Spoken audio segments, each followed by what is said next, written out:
News stories were coming in about this strange virus in Wuhan, China. It was weeks before we saw the first cases in the US. As the numbers went up each day, my curiosity got the best of me, and I started plotting the curves. Here's stories from real people all over the world and how they've responded. I'm Sally Hendrick, founder of Shout Your Cause, and this is COVID-19, The World Responds. Hey, LaShonda DeBrew, how are you doing today? Fine, and you? Hey, Miss Sally. Good. I wanted to talk to you today because we've been working together, known each other for several years now, and we met online, which is pretty cool. Tell me a little bit about what you do, where you live, what you do, what you're into. So, I am LaShonda DeBrew, your virtual CFO, tax strategist, retirement specialist. I'm also a licensed insurance agent, and what I do is help women navigate in their finances, help them basically stimulate the economy, create their own economy, monetize their skill set. For the boss ladies, I help them organize and streamline, automate their financial systems, their processes, increase their profit by maximizing their tax deductions. Cool. And where are you located? In Maryland, Upper Marlboro, Maryland. Upper Marlboro, Maryland. I never remember the city. I know you're near Baltimore, but I never remember Upper Marlboro for some reason. Oh, okay. Yep, Upper Marlboro, Maryland. So how did you get into becoming the virtual CFO? Because you have another job, right? I do, 9 to 5 with the federal government. The federal government. I've been with the federal government for over 30 years, actually. And my background is in finance. I've been in budgeting and finance, oh my God, over 25 years or so. Okay. I'm also CFO for a nonprofit organization. Okay. I've owned a income tax franchise. I've been doing taxes for more than 20 years. And finance has just been my life, and creating revenue streams and basically me, stimulating my own economy has always been like my mission and my thing, and helping women to monetize what they do. So this whole virtual CFO thing came about, of course, because one, I was trying to put everything under like the one umbrella. Yeah. What I did. Yeah. And every time I started something new and was thinking about starting a business, investing in real estate, also I got licensed insurance, everything always still connected to the finance piece, because that was just me. That's all I did. Right. So I said, okay, how is it now, once I came out of the retail space of the tax office and brought it home? This was back in 2015, 2016. I was thinking, okay, now that I'm at home, I'm no longer handing out the flyers, doing the doorknob hangers and all that stuff or whatever. How do I market this thing? How do I market my business? Right. And that's when the online thing was really getting big or whatever. But of course, I didn't understand it, didn't know what it was. And that's where I met you in that group, one of the groups that we were in for marketing. And so virtual CFO, the CFO piece just came out, one, because again, I was the finance person and a CFO person for a nonprofit organization, but then that just fit for all that I did as far as the different things or whatever. I was like, oh, okay, it's like I am a walking finance, not walking, we're finance ministry expert, finance department. I'm like that ad hoc finance department. Right. So COVID-19 happened and the whole world just went a little bit crazy. So what happened with you, like when it came to your job, your home life, your business? What started happening? Well, for me, fortunately, since I am with the government, it was just a matter now of them just going full time with the telework piece. So nothing stopped for me there. And because, again, I am in the budgeting and finance arena with that, we do business loans for the agriculture areas. So with that, when they came out with the CARES Act bill or whatever, then that was about us, getting the money and the funding or whatever to the different businesses and individuals who currently held financial loans, in our area of the government. So everything just ramped up even more. So for us at that point, I was already teleworking anyway from that aspect. So nothing changed or had to shift for me mentally. When COVID came about for me to come home. Business wise, I was already virtual with that part, thank the Lord, because we had started that a few years ago or whatever. So nothing changed with that. So for me, things just really ramped up somewhat. And because obviously I'm in taxes. Taxes were due at first around that same time or whatever, but then they extended it. But because they gave out the stimulus funds, and then they were giving out money, the grant money and all of that.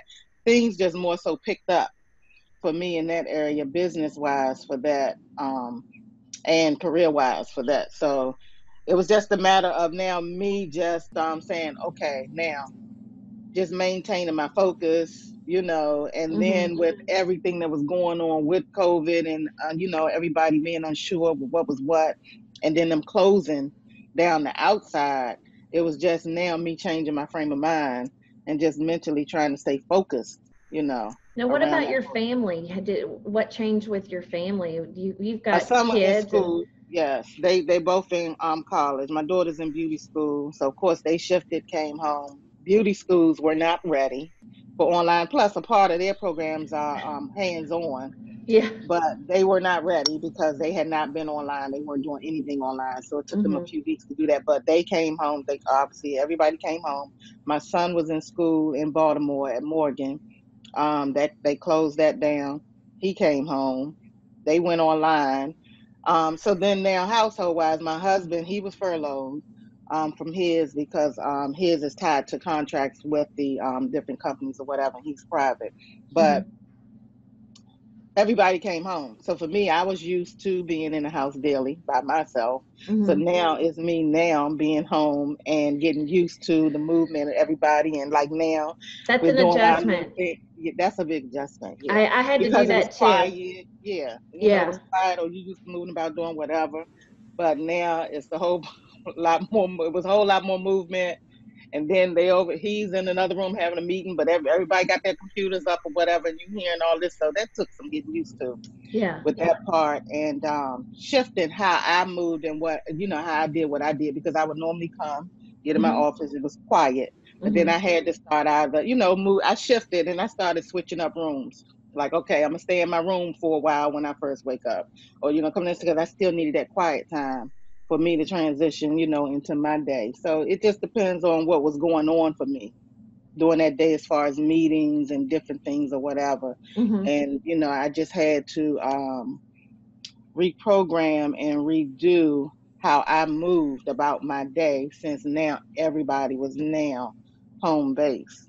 And then when it came to me doing the calls and things or whatever, it was like, okay, sending out a group text or whatever. Like, okay, I'm basically giving them my schedule. I got these calls today, so shh, y'all do this, do that, and don't be moving. I had that yesterday. I was interviewing somebody for this, and everybody came in the door like 10 minutes into it, and they were just being loud and just talking and getting ice out of the refrigerator. Like nobody is moving. Like now, right now it's quiet, but normally nobody is moving when they could be moving. Right. Like before I get on, nobody's moving. Then when I get on, they want to open the door and doing this and doing that.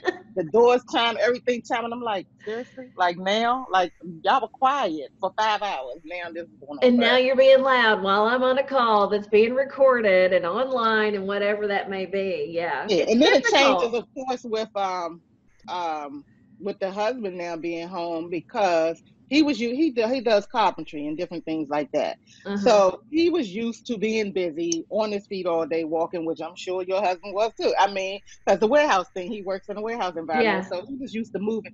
So it's like, okay, I had to figure out projects for him to do, and then he was coming up with some projects as well. But it's like, I need to check with you because this is your house and you want this and that, and I'm looking like seriously. I mean, so like my life just went to from like 1 to like 10, like instantly, because I'm like, okay, I gotta get this schedule together, that schedule Yeah. together. I gotta do this, do that. I've never understood the sentiment when people say, oh, the world is slowing down and we can all get to these projects. And I'm just like, are you kidding me? I'm so busy, I can't even see straight. Yeah, right. But because we were isolated, this was the perfect time though, to get some things done or Yeah. whatever. And because then I had him here, he wasn't out the door 10, 12 hours or what. I was like, oh, whatever. And I was like, okay, we can get this done, that Yeah. done, whatever. But then of course that shifted for me, because then it was like, okay, because he couldn't do it by himself. He could, but he couldn't do it by himself. So it was like, Yeah. can you pick this out? Can you look at this? Can you do that? I'm like, okay, I got enough to do right here, but so that was interesting. Now, we've been talking lately because I know that you are starting to make a new offer in your virtual CFO business as a result of COVID regarding the payroll loans, the PPP, or what the SBA loans or whatever may be going on, because people who have small businesses are not used to working with an accountant all the time or whatever it is that they're doing. They are possibly either applying and getting these loans, or maybe they haven't yet and they need some guidance on how to do it because there's still some money left. Right. Or once they get it, they need to understand how to handle the money so that the forgivable piece, they know how much that is versus how much they have to pay back as a loan. Right. So you've created some offers around that, haven't you? Well, actually, I didn't have to create any new offers. Like everything, the offer itself, my services are still the same. Right. But it was just now, of course, now putting that piece up front, highlighting that you can do that. Correct, the Paycheck Protection thing. And basically, since the tax deadline was extended, but everything was now surrounding the CARES Act and the funding and whatever for that. The conversation just turned to the PPP program and the SBA loans, economic income disaster program and loans and grants, and the Paycheck Protection Program. The conversation and and all of that, the buzz thing just turned towards that instead of tax deadline and whatever, because that's really obviously where all the attention and everything was, and where the stress and overwhelm was right there for my clients and for individuals. Now, tax time's coming up. You're going to be helping people get their taxes July wrapped 15th. up. Yes, July 15th, another month. And so I'll be sending out a notice for that, obviously getting everybody ready to upload their information for that. And just with going back to the PPP, and now it's just obviously helping business owners understand how to have their structure and their foundation and everything sound in order to maximize the Paycheck Protection Program, and in order for them to be in position to have that money, whatever it is, the maximum amount that they can have isolated for the grants to be forgiven, that part to be forgiven. Right. But most business owners did not understand, because they just didn't know what they needed in order for that to happen. They did not know that, the application process behind that, because you do have to apply for it to be forgiven. That's not automatic. They didn't know what documentation is, what was needed, or will be needed, they did not know what documentation is needed to submit with the application in order to be forgiven. Money. So yeah, they're just not aware of it. So again, that's just the type of information that I was working on, leading out with, along with my services, to help them understand, okay, remember, this is a part two that we need to be talking about, that you all need to be aware of and thinking about, since now some have been funded. And for those that were not funded, it's like, okay, how do you now get in position if another round comes out, and or whenever this does come about or happen again, because this is why you needed to have a structure in place. This is why you needed to have a bank account, dedicated Right. If bank you don't account. have all This is that ready why to go, you can't you get were not in approved. position. And it's like, Yeah. let's not be behind the eight ball and always stay ready so you don't have to get ready. And, for a lot of people, they did not know why they needed to have a formal structure set up because they didn't see the advantage to it. But these are the times now when you see how it will work for you, or how it works for you, outside of just having the business set up separate from you, period, which everybody should do, just from a stability standpoint, and to have it not personally tied to you as an individual. Now, with all of the news right now of this coming back and ramping up, which we knew that was going to happen, but of course, once it starts happening and you actually see it, it really changes the way that you're thinking about it. It feels like, we were shut down for a while and then everything started kind of opening up a little bit. And then now we're starting to see the news about, oh, okay, she's back. It's coming Rona's back. What are your personal concerns about this? Personally, my thing is I'm staying inside or whatever. I mean, I'm still going out, but I'm still, taking the same precautions. And, here in Maryland, or in our county, because our county still didn't open up as quickly as Maryland did, but we were doing it in phases. We're just now, for us doing this recording, we're in phase 2. We're going into phase 2 as of Monday. With them opening up the gymnasiums and salons and all of that. But even for me, I'm not going to visit the salon. I'm not going to, I've been doing all of my self-care stuff at home. Like, I'm good. I'm not going to those open spaces or whatever. I was doing grocery deliveries majority of the time. My daughter, for the last 2 weeks, she's been going out, but she goes out like, her and my husband go out like at 6 o'clock in the morning. I'm not up that time of morning.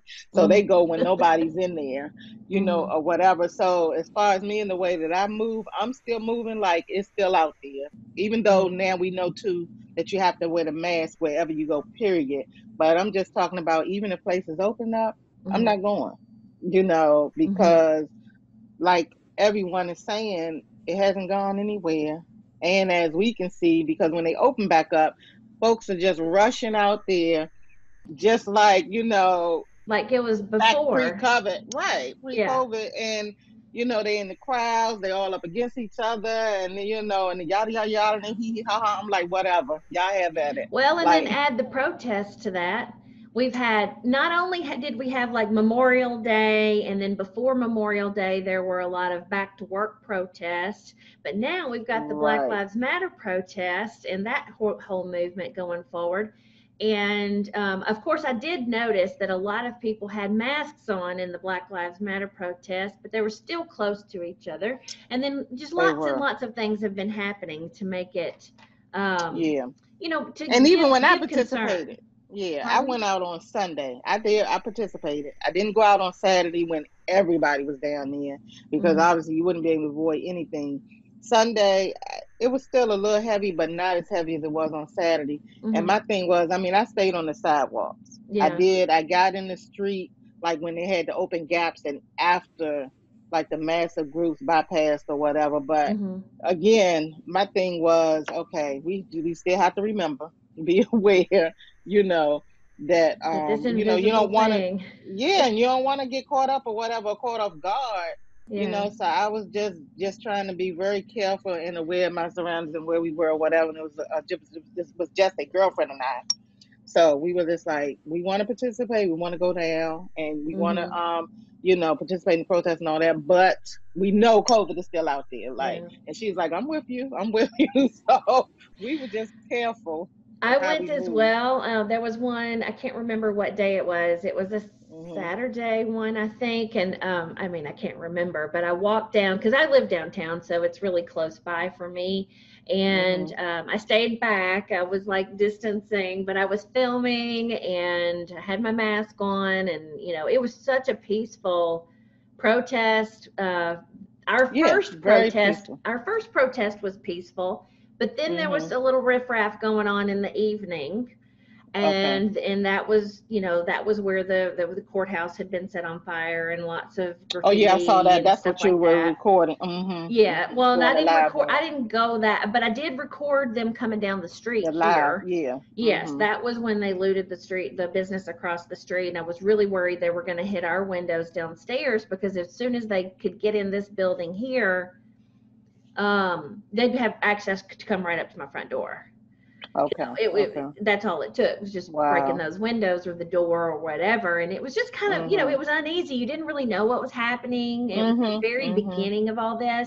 But then it seems like a lot of the riffraff part of it, the rioting part of it, the looting part of it, at least here, really died down. And then it was really more focused on here's the real protest, the people who really care and really want change and all of that going on.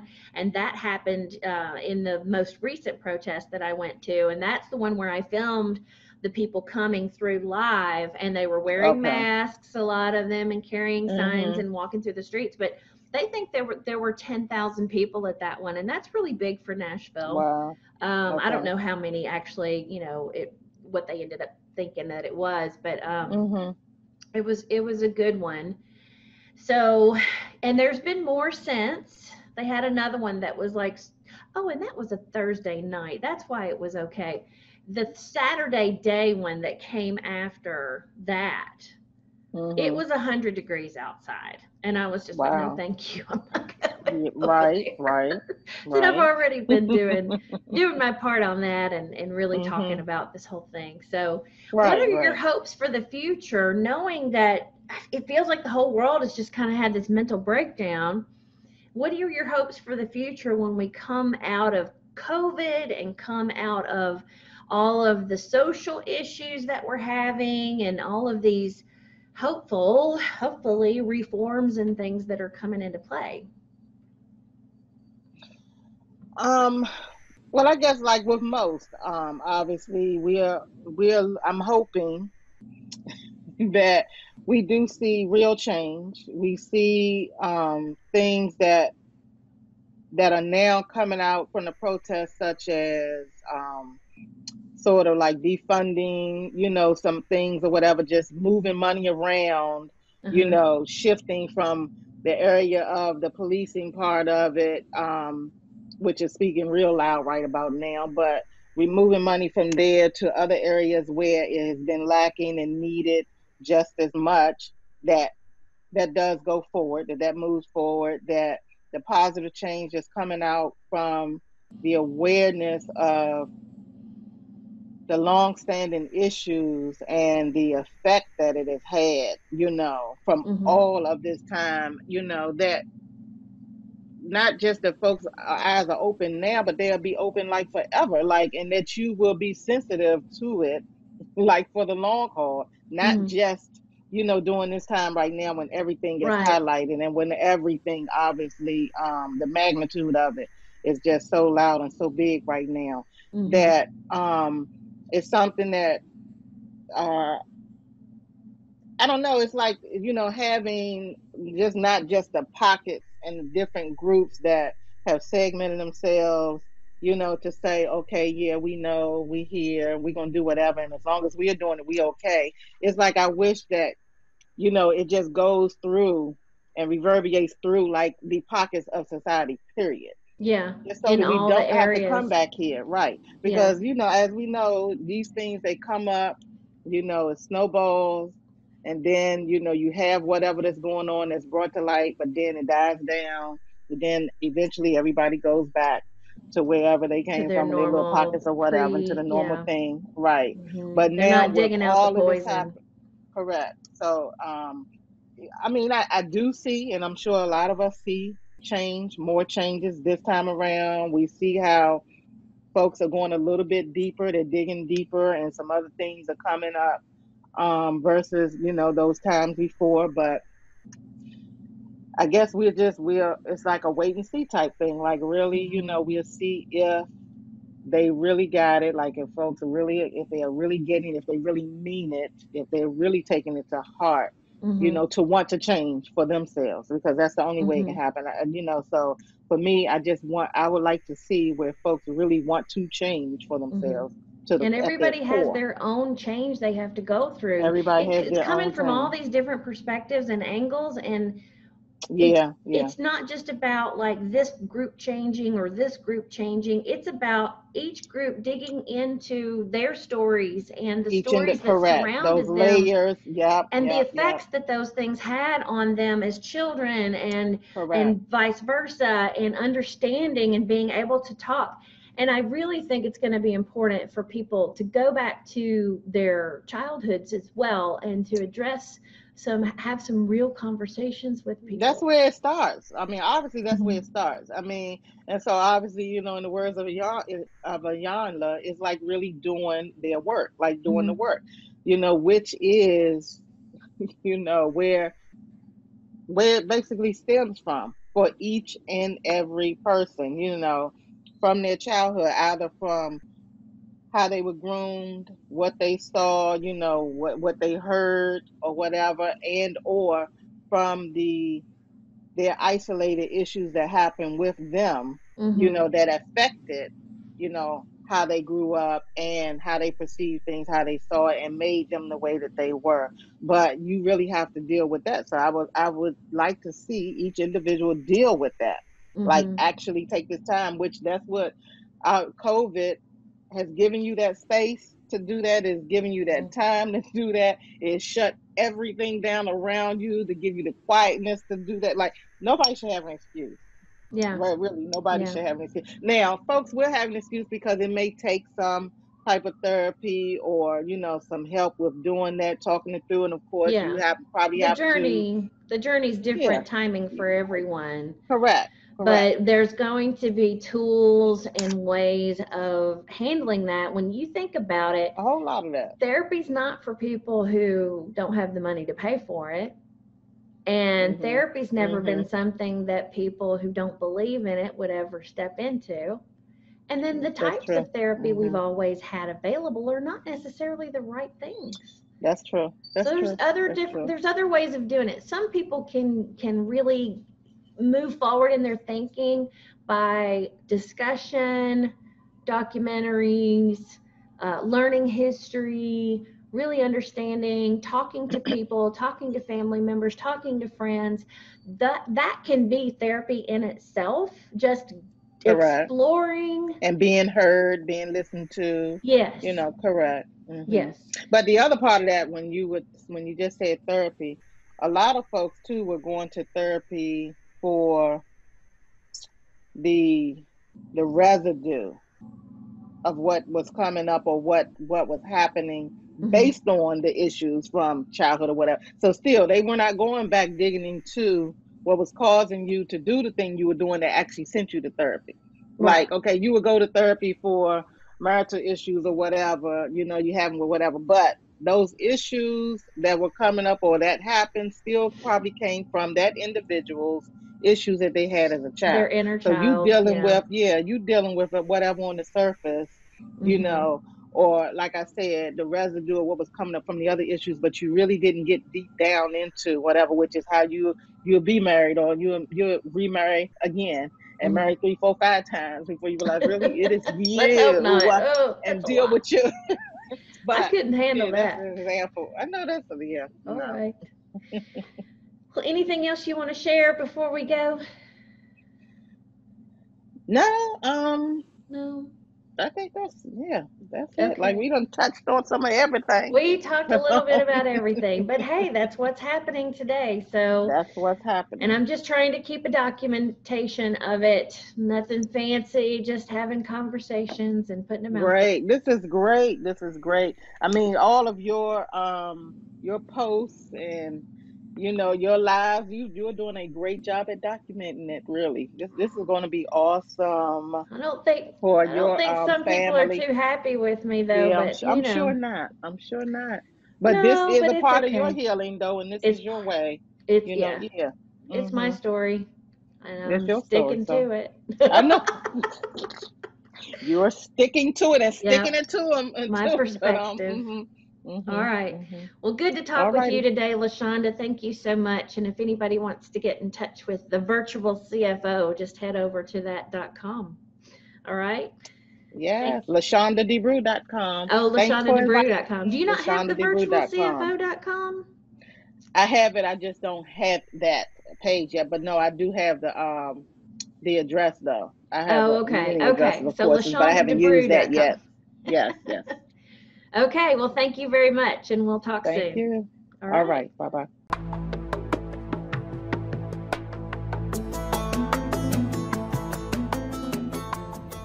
Thank you for listening today.